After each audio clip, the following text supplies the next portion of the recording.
সমস্ত কাজকর্ম করে তারপর আবার বাইরে বেরোতে হয়, বাইরের কাজ করতে হয়। তো আজকে তোমার সাথে শেয়ার করবো সংসারের কাজ সেরে বাইরের কাজ সেরেও মম পুজো করবে, তার জন্য পুজোর জোগাড় করে দেওয়া সব কিছু A to Z সব একা হাতে সামলাতে হয়। সেটা কী করে করি সেটাই আজকে তোমাদের সাথে শেয়ার করব। বন্ধুরা, গুড মর্নিং বন্ধুরা, কেমন আছো তোমরা সবাই? আমি খুব ভালো আছি। আশা করি তোমরা যে যেখানে আছো ভালো আছো এবং সুস্থ আছো। তোমাদের সবাইকে সোমাস ডেইলি ব্লগে স্বাগত জানাই। হুগলি জেলা ছোট্ট একটি শহর ব্যান্ডেল থেকে সোমা চলে এসেছি আবারও নতুন একটি দিনে নতুন একটি সকালে। তো আজকে সকালটা শুরু করেছি দেখো বাসি কাজ দুয়ারে জল দেওয়া থেকে। তো দুয়ারে জল দেওয়া থেকে যেহেতু শুরু মানেই বুঝেছো আমি অনেক সকালে উঠেছি আজকে। হ্যাঁ বন্ধুরা, আজকে আমার ডিউটি আছে, যার জন্য আমাকে অনেক সকাল সকাল উঠতে হয়েছে, কারণ আজকে ডিউটি যাব। তারপরে মাম্মাম পুজো করবে, শিবরাত্রির করবে, তার সব গোছানো। তো ঘরে বাইরে দেশে বিদেশে যেখান থেকে আমার ভিডিওটা দেখছো, আশা করি তোমরা অনেক ভালো আছো এবং সুস্থ আছো। তো তোমরা যারা যারা আমার ভিডিওতে আজকে নতুন এসেছো বন্ধুরা, তো তোমাদের কাছে আশা করি তোমরা একটা সুন্দর লাইক করে কমেন্ট করে আমার চ্যানেলটির পাশে থেকে যাবে। ছোট্ট এই চ্যানেলটির পাশে থেকে আমাকে আরও এগিয়ে নিয়ে যেতে সাহায্য করবে। আর তোমাদের একটি লাইক একটি কমেন্ট কিন্তু আমাকে ভিডিও করার জন্য আরও অনেক উৎসাহ করে তোলে, যার জন্য আমি যেমনই পরিস্থিতি থাকি না কেন তোমাদের সাথে কিন্তু ভিডিও আমি শেয়ার করি, তাই না? জানি সকালবেলা আমার বন্ধুরা অপেক্ষায় থাকবে ভিডিওর, যে কখন আমি ভিডিও ছাড়বো। তার জন্য সকাল সকাল দেখো ঘুম বাদ দিয়েও 4টের সময় অ্যালার্ম দিয়ে রাখি ফোনে। 4টের সময় উঠে 5টায় ভিডিও আমি আপলোডে বসিয়ে দিই, দিয়ে তারপর ঘরে সমস্ত কাজ করি। যেদিন আমার ছুটি থাকে সেই দিনও আমি তাই করি, আমি কিন্তু ঘুমাই না বেলা পর্যন্ত, যেহেতু আমার ভিডিও পাবলিশ করতে হবে, আপলোডে বসাতে হবে, এই একটা চিন্তা থাকে, যার জন্য আমার ঘুমও চোখে আসে না। ওই সময় ঠিক ঘুমটা ভেঙে যায়। আর যদি অনেক সময় নেটের প্রবলেম থাকলে ভিডিও আপলোডে একটু টাইম লাগে, যার জন্য আমাকে আবার ফোনটা নিয়ে হাতে রাস্তায় হাঁটতে হয় নেটওয়ার্কের জন্য। তো এত কিছুর মধ্যেও সব কিছুর মধ্যেও কিন্তু ভিডিও করা আমি বন্ধ করি না, ভিডিও কন্টিনিউ করেই চলি। তো এইভাবেই আমার সারাদিনের কাজকর্ম জার্নিং সব কিছুই চলে। তার সঙ্গে তোমাদের ভিডিও উপহার দেওয়ার জন্য খুঁজে বের করি প্রত্যেকটা মুহূর্তে, সারাদিনে যা আমার ডেলি লাইফস্টাইল আছে সব কিছুই আমি তোমাদের সাথে শেয়ার করার জন্য বলতেই পারো পাগল হয়ে যায়, এক কথায় বলে পাগল হয়ে থাকি। আর আজকে আমার রান্না হচ্ছে শুধু এক তরকারি ভাত হবে। আর দেখতেই পাচ্ছ আমি রান্না করছি, রান্নাঘরটা নিশ্চয়ই অন্য তোমাদের মনে হচ্ছে। হ্যাঁ বন্ধুরা, এটা হচ্ছে আমার শাশুড়ি মায়ের রান্নাঘর। তো যেহেতু আমি কালকে বলেছিলাম আমার গ্যাসটা শেষ হয়ে গেছে, গ্যাস দিয়ে যাবে 10টার সময়। এবার 10টায় যদি গ্যাস দিয়ে যায় আমি রান্নাটা কখন করবো বলো? আমাকে তো 10টায় বেরোতে হবে। তার জন্য মা রান্নাঘরে ভাত আর তরকারিটা করে নিলাম। এক তরকারি আর ভাতই করেছি আজকে, বেশি কিছু করিনি, যেহেতু মাম্মাম খাবে না, তার সামনে অত কিছু খাওয়াও যায় না, যেহেতু মেয়েটা খাবে না, তাই না, কেমন খারাপ লাগে। তার জন্য ফুলকপি আলুর তরকারি করেছি আর ভাত করেছি। তোমার দাদাভাইয়ের গোগলের হয়ে যায়, মাম্মাম আর আমি সাগু মাখা খেয়েছি। কিন্তু আমার হেভি খিদে পেয়ে গেছিলো, শরীর না আর দিচ্ছিল না, লাস্টে বাধ্য হয়ে আমাকে কটা ভাত খেতে হয়েছে, খেয়ে নিয়েছি। কী করবো বলো বন্ধুরা, আগে তো নিজের শরীরটাকে দেখতে হবে। আর ওই উপোস আমি কোনোদিনও শিব পুজো করি না, আমি ওই নীলষষ্ঠীটাই করি। আর আমার সংযম করতে না, যেহেতু আমি প্রথম 3 বছর করে নিয়েছি, এখনও আর করি না। আর মাম্মাম হচ্ছে টানা 4 বছর পুজো করেছে, কিন্তু মাঝখানে 1 বছর গ্যাপ গেছে বলে ওকে আবার আজকে এবছর থেকে নতুন করে সংযম করে করতে হবে। তো আজকে ফুলকপিটা মাম্মা আমার বাবাকে খেতে দেখে বলছে, মা আজকে ফুলকপিটা এত সুন্দর হয়েছে আর তুমি আজকে এত সুন্দর করে করেছো যাতে আমি খেতে পারবো না। আচ্ছা তোমার পুজো হয়ে যাক, তারপর আবার তোমায় করে দেবো। এদিকে দেখো মার গ্যাসে আমি একবার এঘর একবার ওঘর করতে হচ্ছে, কতটা কষ্ট হচ্ছে ভাবো। একবার এঘরে একবার ওঘরে সব জিনিস টেনে টেনে নিয়ে আসতে হচ্ছে। তারপর রান্না করে মার গ্যাসটা পরিষ্কার করে নিয়েছি। আর গ্যাসটা পরিষ্কার করার পর বেসিনে হাত ধুতে গিয়ে দেখছি বেসিনটা বড্ড নোংরা হয়ে রয়েছে। লাস্টে মার বেসিনটা একটু পরিষ্কার করে নিলাম, যেহেতু সময় ছিল, আমি দাঁড়িয়েছিলাম ওখানে তরকারির সামনে, এবার রেখেও যেতে পারছি না। তার জন্য ভাবলাম যে না, দাঁড়িয়ে না থাকে বেসিনটা পরিষ্কার করে দিই, যেহেতু অনেকদিন বেসিনটা ব্যবহার হয় না, নোংরা ধুলো পড়ে পড়ে না দাগ হয়ে গেছে। আর মা হয়তো সময়ও পায়নি পরিষ্কার করতে, যার জন্য আমি পরিষ্কার করে দিলাম, যে না থাক, একটা কাজ তো আগিয়ে রাখি, আর নোংরা দেখতেও বা কীরকম লাগে, তাই না? তার জন্য টাইলসগুলো বেসিনটা সব কিছু পরিষ্কার করে দিলাম। পরিষ্কার করে নিয়ে আবার চলে গেলাম আমার ওই দিককার কাজে। সকালে তোমার দাদাভাই চিড়া মুড়ি দই খাবে, আগের দিন দই এনে রেখেছে। আর চিড়াটাকে ভালো করে আমি ধুয়ে আমি নিজেও একটু খেয়ে নিয়েছি, সকালে খেয়ে কাজে গেছি। একটুখানি চিড়া একটু দই একটু মুড়ি দিয়ে আমিও খেয়ে নিয়েছি। আর তোমার দাদাভাই যেন চিড়াটা ধুয়ে রেখেছি, যেহেতু এসে নিয়েও মেখে খেতে পারবে, অসুবিধা হবে না। নয়তো এসে ধোবে খাবে, অনেকটা টাইম চলে যায়, যার জন্য আমি নিজে এটা করে রেখে দিয়ে গেছি। আর এখানে দেখো 10 টাকা দামে একটা দই এনেছিল, ওখান থেকে আমি 1 চামচ কি 1.5 চামচ নিয়েছি, বাদ বাকিটা ওর জন্য রেখে দিয়েছি। ওই তো 10 টাকার একটু দই বলো, তার মধ্যে আবার যদি ভাগ আমি সবটা নিয়ে নিই, ও খাবে কি দিয়ে? তো এটাই হচ্ছে ভালোবাসা, অল্প একটু জিনিসের মধ্যেই ভাগ করে সবাই মিলে মিশে খেয়ে নিই। কথায় আছে না, যদি হও সুজন তেঁতুল পাতায় নজন।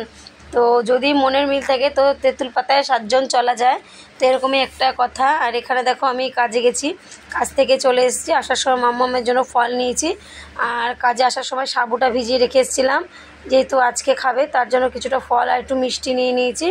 বাড়িতে গিয়ে আগে ওকে খাবারটা রেডি করে দিয়েছি, ফল টল ধুয়ে ফল বানিয়ে তারপরে তোমার সাবু মেখে ওকে আগে দিয়েছি, তারপর আমি খেয়েছি। আর এখানে বটিটা আমি তোমার ভালো করে মেজে নেব, কারণ লোহাতে বলে দোষ থাকে না, মেজে একটু আগুনে পুড়িয়ে নিলে আর কোনো প্রবলেম হয় না। তো এখন ঠাকুরঘরের বটি কোথায় রেখেছে মা আমি খুঁজেও পাচ্ছি না, তার জন্য এটা দিয়েই আমি কাজটা চালিয়ে নিলাম। তারপরে তো যে কাজ থাকে মাম্মামকে মেখে খেতে দেওয়া, একটু গোগলকেও দিলাম।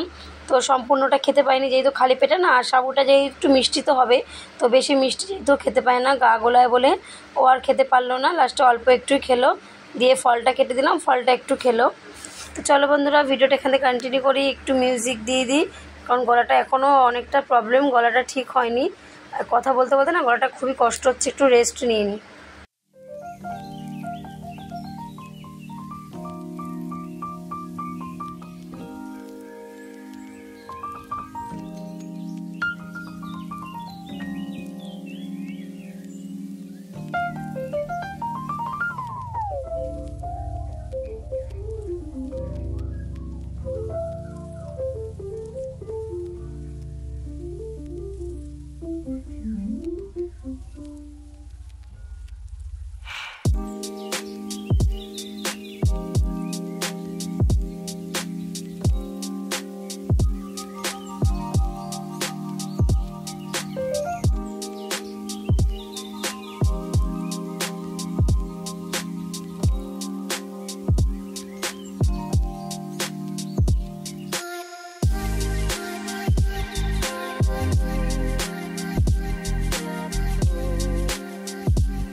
তো দুপুরে খাওয়া দাওয়ার পরে একটু বিশ্রাম নিয়ে নিয়েছি মাম্মা মামি আর গোগল 3 জনে মিলে।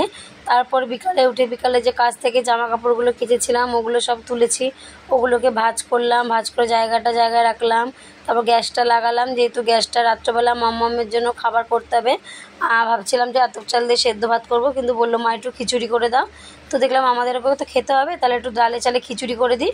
তো গোবিন্দভোগ চাল দিয়ে, আলু দিয়ে, একটু কুমড়ো ছিল, এগুলো দিয়ে সব রকম দিয়ে খিচুড়ি করে দিয়েছি। তো খিচুড়ি করার জন্য আমাকে তো গ্যাসটা পরিষ্কার করতে হবে। আগে দেখো আমরা চা করে সন্ধ্যেবেলা আগে খেয়ে নিয়েছি, দিয়ে এরপরে তোমার দাদাভাই যে গান চালিয়ে গান করছে আর শুয়ে আছে, আমাকে বলছে চাটা তুমি আজকে একটু করো না। তো আমি দেখলাম রোজ যখন আমাকে করে খাওয়া, একদিন আমি করে খাওয়াতেই পারি, তাই না? তার জন্য চাটাও করে নিলাম। এদিকে এই যে এখন চাটা করে খাওয়া দাওয়ার পর গোগলকে নিয়ে তোমার দাদাভাই পড়তে দিতে গেছে, দোকানে যাবে। আর আমি এই ফাঁকে গ্যাসটা ভালো করে পরিষ্কার করে নেব, যেহেতু নিরামিষ কোনো কিছু ছোঁয়া যাবে না। তো আগে আমি একবার পরিষ্কার করে রেখেছি, তাও এখন আরেকবার রান্না করার আগে ভালো করে গ্যাসের ওভেনটা ঝিকঝিক সব কিছু নিয়ে ধুয়ে নেব। কড়াই সারাশি সব কিছু ভালো করে আরেকবার মেজে নিয়ে আসবো। একবার তো মাজাই আছে, তারপর আবার একবার মেজে নিই, যেহেতু মনের মধ্যেটা কেমন খুঁতখুত লাগে। আর যদি মেয়ে দেখে যে আমি এগুলো কিছুই করিনি, এমনি বসেছি, তো মেয়ে খাবেই না কিছুতে। ও খুব একটু চিপচিপানি আছে, মানে একটু ছুচিমাউনি যাকে বলে। তো এত নিষ্ঠাভাবে পুজো করে যে আমি পারি না।